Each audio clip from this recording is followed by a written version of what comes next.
예수님 믿고 구원받는 것 중요하죠. 이것보다 더 중요하고 이것보다 더 큰 복은 없습니다. 그러나 예수님을 믿고 구원받았다, 거기에서 끝이 나면 안 됩니다. 예수님을 믿고 구원받았으면 끝이 아니라 이제 시작이죠. 여기에서부터 시작입니다. 용돈을 받았어요? 기분이 좋죠. 아이들이 용돈을 받았습니다. 기분이 좋습니다. 여러분이 월급을 받았습니다. 기분이 좋죠. 그렇잖아요. 받는 즉시 기분이 좋잖아요. 그러나 그것이 끝이 아니죠. 거기에서부터 시작이죠. 이제는 이 용돈을 어떻게 사용할 것인가, 이 문제가 남아있는 겁니다. 구원을 받았으면 그 다음에 어떻게 살 것인가, 이게 이제 남아있는 거죠. 1절에 이렇게 시작해요. 그러므로, 이게 중요하죠. 그러므로, 이 그러므로라는 말은 지금까지 모든 내용을 종합하여 결론적으로 그 말입니다. 1장에서 11장까지를 쭉 말씀하고 나서 그러므로 하고 이야기를 하는 거죠. 1장부터 11장까지의 내용을 정리하는 거죠. 정리해보면 이렇습니다. 의인은 없다, 하나도 없다. 헬라인이나 유대인이나 모두 죄인이다. 율법이 없는 자는 율법이 없이 죄인이고, 율법이 있는 자는 율법을 가지고 죄인이다. 그래서 하나님은 의롭게 되는 새로운 길을 만드셨다.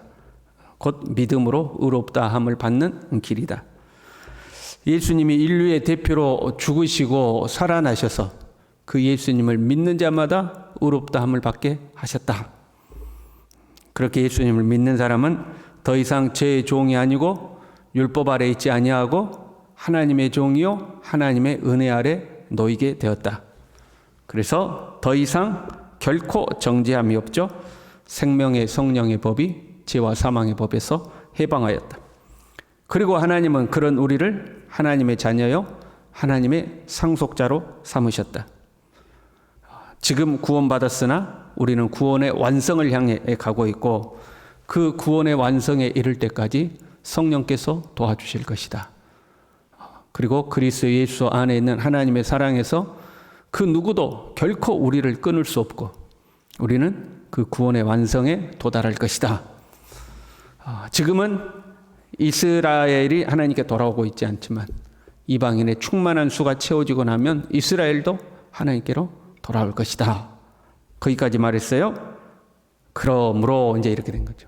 그러므로 이제부터 이제 시작인 거죠. 그러므로 형제들아, 내가 하나님의 모든 자비하심으로 너희를 권하노니 너희 몸을 하나님이 기뻐하시는 거룩한 산 제물로 드리라. 구원받은 자가 어떻게 살아야 하는가? 절대 죄인이던 우리가 예수 그리스도의 구속의 은혜로 구원을 받았는데 죄와 사망의 법에서 해방되어 이제 하나님의 자녀요 하나님 나라의 상속자가 되었는데 우리가 어떻게 살아야 될 것인가에 대해서 이제 말씀하는 거예요. 너희 몸을 하나님이 기뻐하시는 거룩한 산 제물로 드리라, 이렇게 되어 있죠.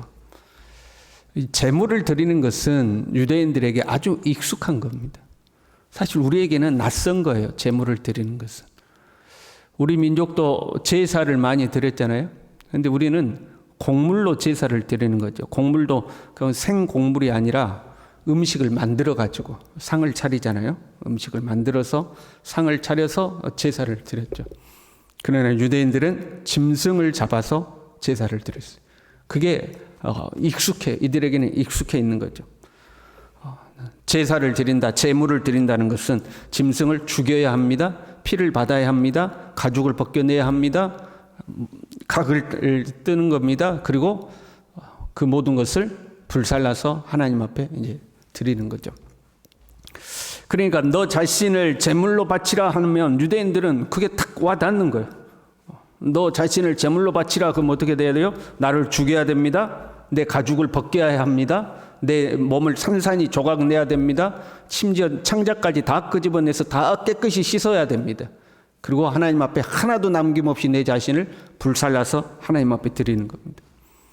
나란 존재 자체가 없어지고 죄가 되어 남는 거죠. 나란 존재를 하나님 앞에 철저히 그냥 뭐 가식적이고 예식적이고 뭐 겉으로 포장되어 있는 그 모든 껍데기를 다 벗겨내 가지고 내 속에 있는 남들이 전혀 알지 못하는 내 창자 깊숙한 곳까지 다 끄집어내서 하나님 앞에 불살라 드리는 거죠. 이 제물은 거룩한 산 제물이다 이렇게 돼 있어요. 네 자신을 거룩한 산 제물이다 이렇게 돼 있어요. 사실 제물은 죽어야 되는 거잖아요. 그래야 불살라 드리는 거 아니에요? 그런데 살아있는 제물이다 하는 거. 나를 실제로 내 자신을 죽여서 불살라 드리는 것이 아니라 살아있지만 나라는 존재가 없어진 거예요. 살아는 있지만 나라는 존재가 없어지는 거죠. 근데 사실 유대인들은요, 끊임없이 그 나의 죽음을 경험하죠. 자아의 죽음을. 왜냐하면 제사란 나를 대신해서 짐승이 죽는 것이거든요.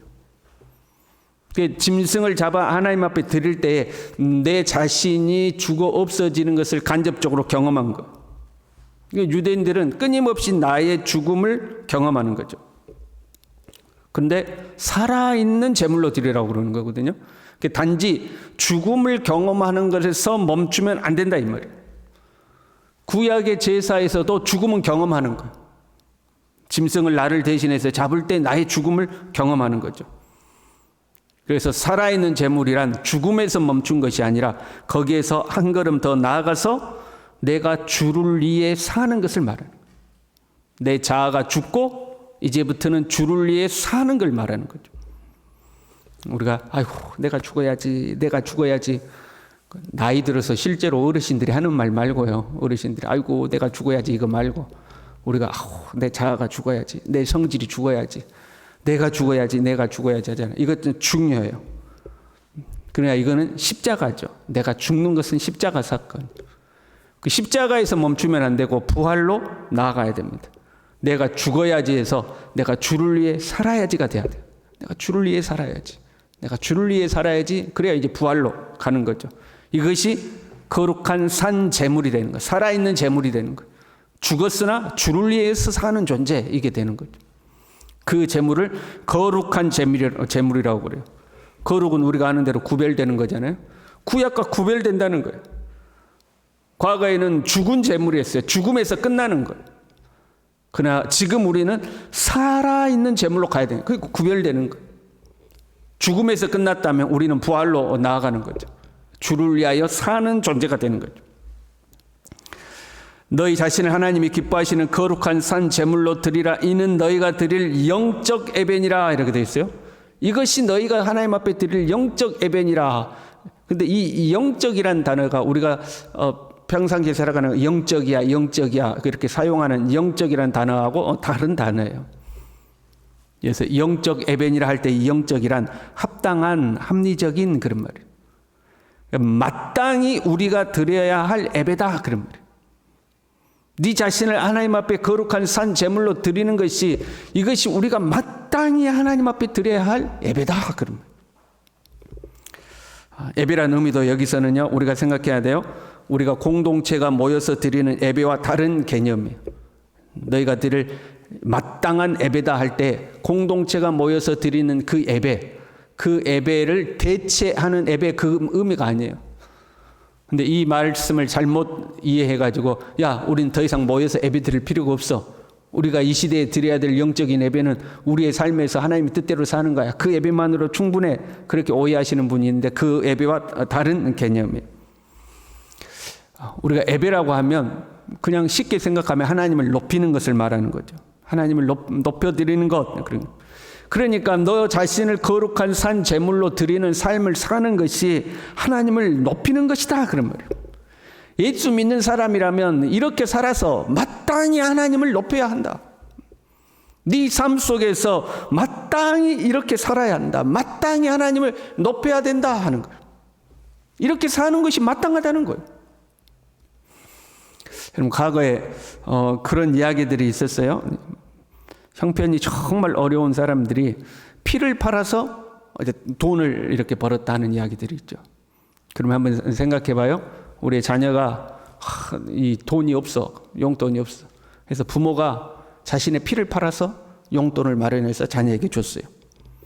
그러면 그 자녀가 그 용돈을 보람된 일에 사용한 것은 마땅한 거죠. 그렇지 않습니까? 살면서 유흥이라는 것이 필요하기도 하죠. 먹고 마시고 노는 것이 때로는 필요할 때가 있어요. 그런데 자녀가 부모가 피를 팔아서 준 돈을 유흥비로 써버렸다. 그건 뭐라고 그래요?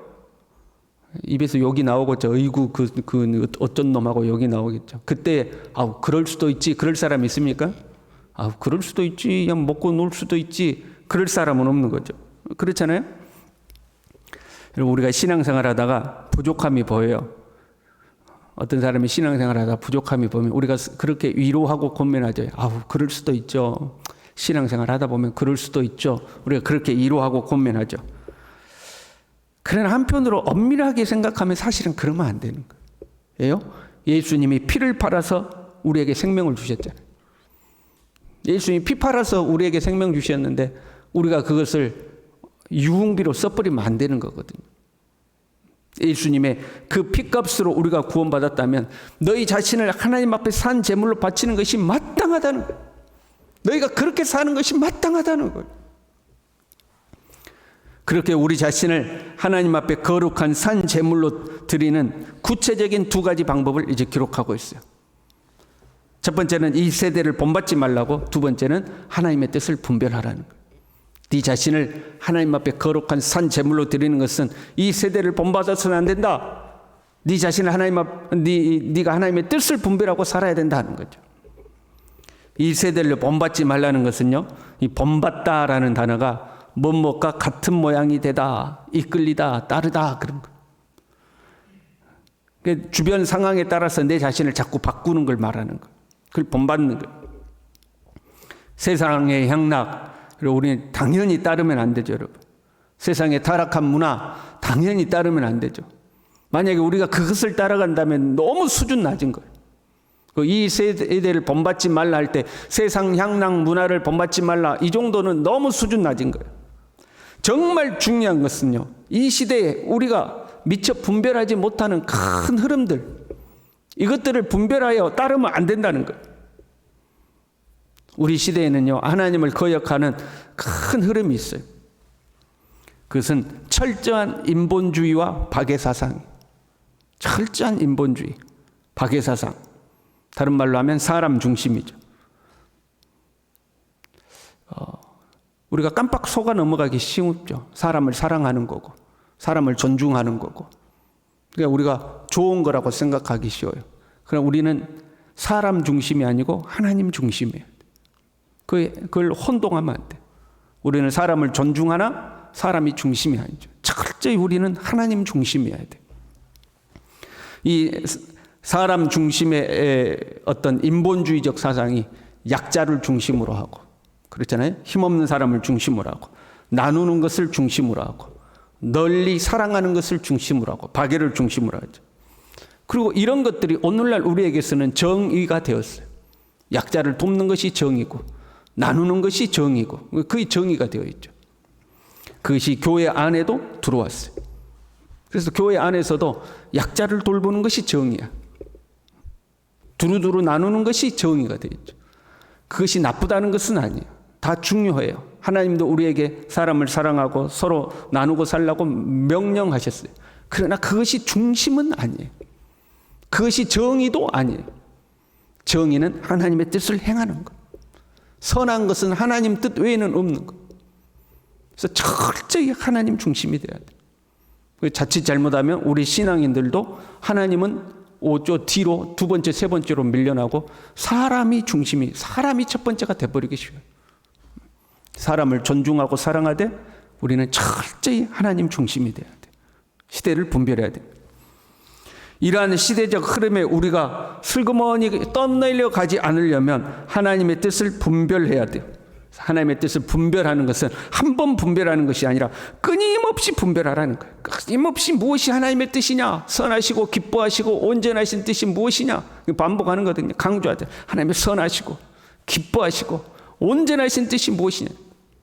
사람 볼 때의 선한 거 아니에요. 사람이 기뻐할 만한 게 아니라 하나님 보실 때의 온전하고 하나님 보실 때의 기뻐하시고 하나님 보실 때의 선하신 뜻이 무엇이냐를 끊임없이 분별하라는 거예요. 우리가 볼 때 그거 참 좋다. 아, 그래, 착한 일이지. 아, 그래, 그거 좋은 일이지. 세상적 기준에서 말하는 것 말고, 하나님 보실 때에 선한 것인가? 하나님 보실 때에 기뻐하실 만한 것인가? 하나님의 뜻에 온전한 것인가? 끊임없이 살피라는 거예요. 우리가 새 속에 물들면요, 자칫 잘못하면 세상의 기준대로 하는 것이 하나님의 뜻이라고 착각해 버리는 거예요. 세상에서 사람 중심을 이야기하니까 교회에서도 사람 중심이 되는 것이 하나님의 뜻이라고 생각하는 거죠. 자칫 잘못하면 실수예요. 이러한 실수를 범하지 않으려면 오직 마음을 새롭게 함으로 변화를 받아, 이렇게 되어 있죠. 계속해서 네 자신이 변화를 받으라는, 계속해서. 왜? 계속해서 새 속이 들어오니까 네 자신을 계속해서 리셋하라는 거예요.